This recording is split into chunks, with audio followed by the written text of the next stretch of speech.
লীগকে মনে রাখতে হবে, যুবলীগ ছাত্রলীগকে মনে রাখতে হবে। হাসিনা বাংলাদেশের প্রধানমন্ত্রী নয়, এটি হাসিনার বাংলাদেশ নয়। সুতরাং আপনারা যে আগুন নিয়ে ছিনিবিনি খেলেছেন, সেই আগুনে আপনাদের হয়ে যেতে হবে।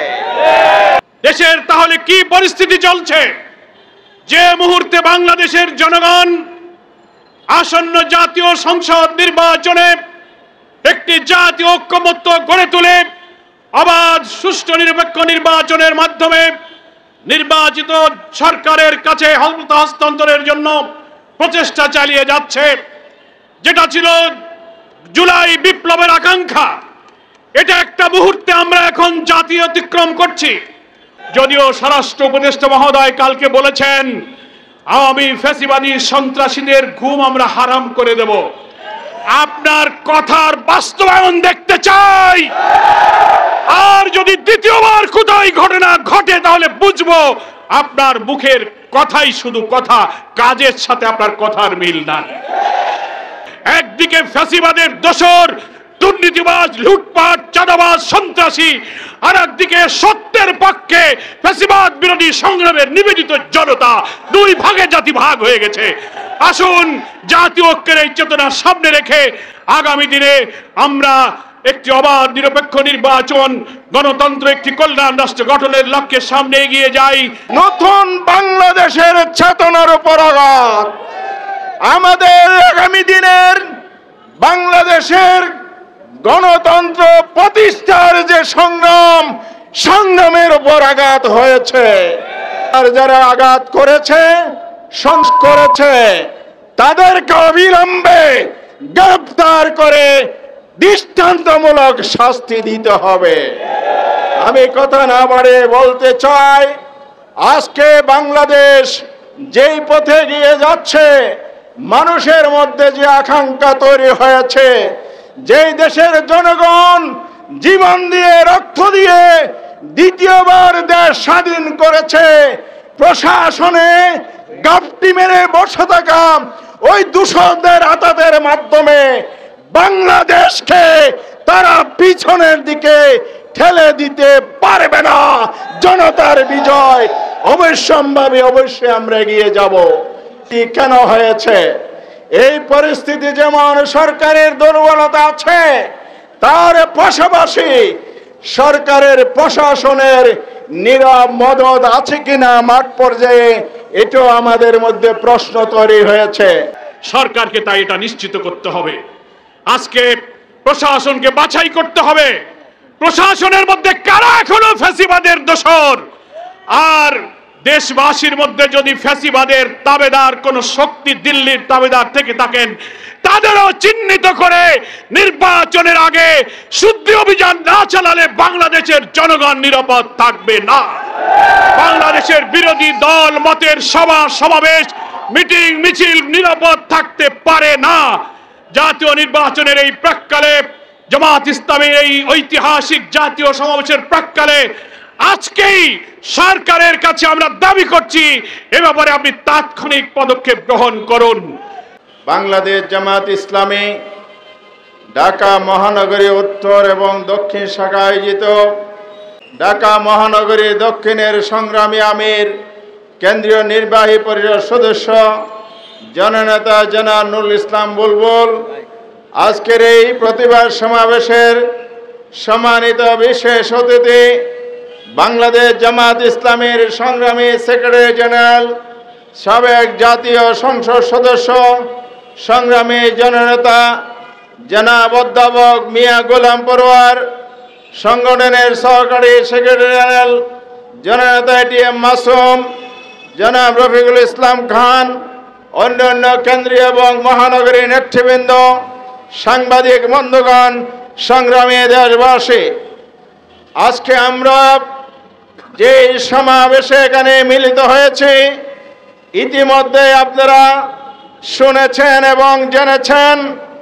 বক্তব্য দীর্ঘায়িত করার সুযোগ নেই। আমি সুস্পষ্টভাবে বলতে চাই, নতুন বাংলাদেশের চেতনার উপর আঘাত, আমাদের আগামী দিনের বাংলাদেশের গণতন্ত্র প্রতিষ্ঠার যে সংগ্রামের উপর আঘাত হয়েছে। এই জন্য যারা প্রশাসনিক দায়িত্ব থেকে নীরবতা পালন করেছেন, সঠিক ভূমিকা নেন নাই, ঊর্ধ্বতন কর্তৃপক্ষকে বলতে চাই তাদের বিরুদ্ধে তদন্ত করুন। কারা ফ্যাসিবাদের সাথে সুর মিলিয়ে গতকাল আর যারা আঘাত করেছে, সন্ত্রাস করেছে, তাদেরকে অবিলম্বে গ্রেফতার করে দৃষ্টান্তমূলক শাস্তি দিতে হবে। আমি কথা না বাড়িয়ে বলতে চাই, আজকে বাংলাদেশ যেই পথে গিয়ে যাচ্ছে, মানুষের মধ্যে যে আকাঙ্ক্ষা তৈরি হয়েছে, যেই দেশের জনগণ জীবন দিয়ে রক্ত দিয়ে দ্বিতীয়বার দেশ স্বাধীন করেছে, প্রশাসনে গাপটি মেরে বসে থাকা ওই দূষণদের আতাতের মাধ্যমে বাংলাদেশকে তারা পিছনের দিকে ঠেলে দিতে পারবে না। জনতার বিজয় অবশ্যম্ভাবী, অবশ্যই আমরা এগিয়ে যাব। শেষ কথা বলতে চাই, সংগ্রামী বন্ধুগণ, আজকে এই পরিস্থিতি কেন হয়েছে? এই পরিস্থিতি যেমন সরকারের দুর্বলতা আছে, তার পাশাপাশি সরকারের প্রশাসনের নীরব মদত আছে কিনা মাঠ পর্যায়ে, এটাও আমাদের মধ্যে প্রশ্ন তৈরি হয়েছে। 10 দিন আগে গোয়েন্দা রিপোর্ট আমাদের কাছে এসেছে, সেই সমাবেশে হামলা হতে পারে, সেই হুমকির কথা বলা হয়েছে। তাহলে রাতের অন্ধকারে টনিয়ে সেখানে প্রবেশ করে সুসংগঠিত হয়ে দিবালোকে কিভাবে আছে? এই জন্য অবিলম্বে সকল সন্ত্রাসীদেরকে গ্রেফতার করুন, না হয় বাংলার জনগণ গোপালগঞ্জে প্রশাসনে কে আছে দেখবে না, জনগণ প্রয়োজনে আইনের হাতে তুলে দিয়ে ফ্যাসিবাদ মুক্ত করবে গোপালগঞ্জকে। আসুন সবাইকে সে আহ্বান জানিয়ে আগামী দিনে আরো প্রতিরোধ গড়ার শক্তি সঞ্চয় করে এগিয়ে যাওয়ার আহ্বান জানিয়ে আমার বক্তব্য শেষ করছি। আল্লাহ হাফেজ। বাংলাদেশ জিন্দাবাদ, বাংলাদেশ জামাত ইসলামী জিন্দাবাদ। সম্মানিত ভাই এবং বন্ধুগণ, আমাদের মাঝে ইতিমধ্যে এসে উপস্থিত হয়েছেন আজকের এই সমাবেশের সংগ্রামী প্রধান অতিথি, বাংলাদেশ ইসলামী ছাত্র শিবিরের সাবেক কেন্দ্রীয় সভাপতি, বাংলাদেশ জামাত ইসলামী কেন্দ্রীয় নায়েবে আমির, আমাদের শ্রদ্ধাভাজন জননেতা, জাতীয় ঐক্যমত কমিশনে যিনি নিরলস প্রচেষ্টা চালিয়ে যাচ্ছেন বাংলাদেশকে বিনির্মাণ করার জন্য, শ্রদ্ধাভাজন জননেতা জনাব ডক্টর সৈয়দ আব্দুল্লাহ মোহাম্মদ তাহের। সম্মানিত ভাই এবং বন্ধুগণ, আমাদের সামনে স্বেচ্ছাসেবক যারা আছেন গাড়িটা ছেড়ে দেন, গাড়িটা যেতে যাওয়ার ব্যবস্থা করুন। এখন গাড়ি না আটকায় গাড়িটা ছেড়ে দেওয়ার ব্যবস্থা করুন স্বেচ্ছাসেবক ভাইয়েরা। জ্যামের কারণে যেতে না পারলে একটু যাওয়ার ব্যবস্থা করার জন্য সহযোগিতা করুন। সম্মানিত ভাই এবং বন্ধুগণ, আজকের এই বিক্ষোভ সমাবেশে পর্যায়ে আমাদের সামনে বক্তব্য রাখবেন বাংলাদেশ ইসলামী ছাত্র শিবিরের সাবেক কেন্দ্রীয় সভাপতি, বাংলাদেশ জামাত ইসলামী ঢাকা মহানগরীর সাবেক সভাপতি, সাবেক আমির। প্রিয় দেশবাসী, আমাদের বিবেচনায় নিতে হবে দেশের তাহলে কি পরিস্থিতি চলছে। যে মুহূর্তে বাংলাদেশের জনগণ আসন্ন জাতীয় সংসদ নির্বাচনে একটি জাতীয় ঐক্যমত্য গড়ে তুলে অবাধ সুষ্ঠু নিরপেক্ষ নির্বাচনের মাধ্যমে নির্বাচিত সরকারের কাছে ক্ষমতা হস্তান্তরের জন্য প্রচেষ্টা চালিয়ে যাচ্ছে, যেটা ছিল জুলাই বিপ্লবের আকাঙ্ক্ষা, এটা একটা মুহূর্তে আমরা এখন জাতীয় অতিক্রম করছি। সুষ্ঠু বাংলাদেশের নতুন গণতন্ত্র, নতুন বাংলাদেশের উত্তরণের এই সময়ে তাহলে কি আমরা সেই আওয়ামী ফ্যাসিবাদী যুগে ভিন্ন মতের সভাকে ভেঙে দেওয়া আনা থাকার পরেও তাদের এই অস্বাভাবিক নির্লিপ্ততা কেন হলো, এর দায়িত্ব কার? এর তদন্ত করে তাদেরকে আইনের আওতায় আনতে হবে। তা না হলে আগামী দিনে আজকের এই অন্তর্বর্তীকালীন সরকারের অধীনে একটি সুষ্ঠু নির্বাচনের লক্ষ্যে ফ্যাসিবাদ বিরোধী আন্দোলনে আমরা যারা রাজপথে ছিলাম, যারা একটি অবাধ নির্বাচনের লক্ষ্যে জাতীয় ঐক্যমতে এগিয়ে যেতে চেষ্টা করছি, সরকারকে তাই এটা নিশ্চিত করতে হবে। আজকে প্রশাসনকে বাছাই করতে হবে, প্রশাসনের মধ্যে কারা এখনো ফ্যাসিবাদের দোসর। আর দেশবাসীর মধ্যে যদি ফ্যাসিবাদের তাবেদার কোন শক্তি দিল্লির তাবেদার থেকে থাকেন, তাদেরও চিহ্নিত করে নির্বাচনের আগে শুদ্ধি অভিযান না চালালে বাংলাদেশের জনগণ নিরাপদ থাকবে না। বাংলাদেশের বিরোধী দল মতের সভা সমাবেশ মিটিং মিছিল নিরাপদ থাকতে পারে না।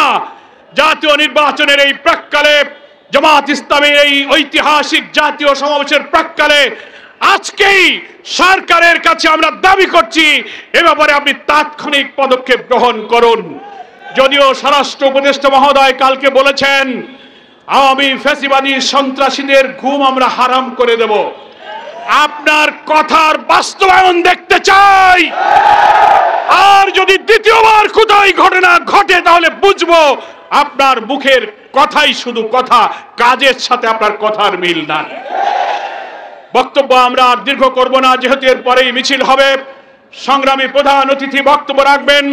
দেশবাসীকে সচেতন ভাবে, জাতি যে আজ দুই দিকে ভাগ হয়ে গেল, একদিকে ফ্যাসিবাদের দোসর দুর্নীতিবাজ লুটপাট চাঁদাবাজ সন্ত্রাসী, আর একদিকে সত্যের পক্ষে ফ্যাসিবাদ বিরোধী সংগ্রামের নিবেদিত জনতা।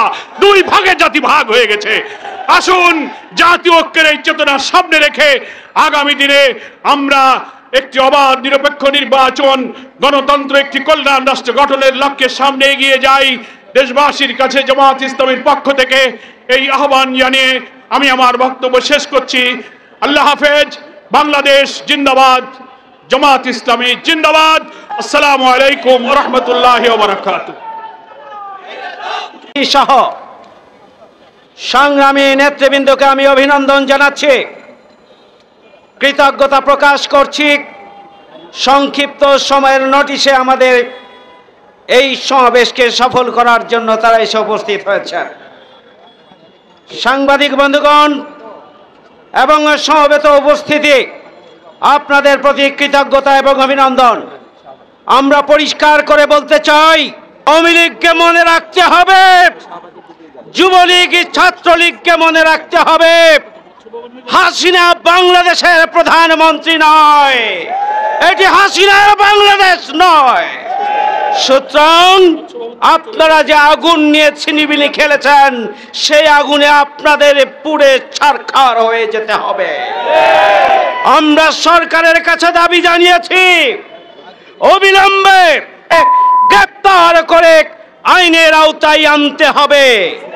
আইন শৃঙ্খলা রক্ষাকারী বাহিনীর ভূমিকা, নীরব দর্শকের ভূমিকা, ফ্যাসিবাদের দোসরদের ভূমিকা তারা পালন করেছেন। সুতরাং আইন শৃঙ্খলা রক্ষাকারী বাহিনীর মধ্যে যারা লুকিয়ে আছে ফ্যাসিবাদের দোসর, তাদেরকে খুঁজে বের করে বিচারের আওতায় আনতে হবে।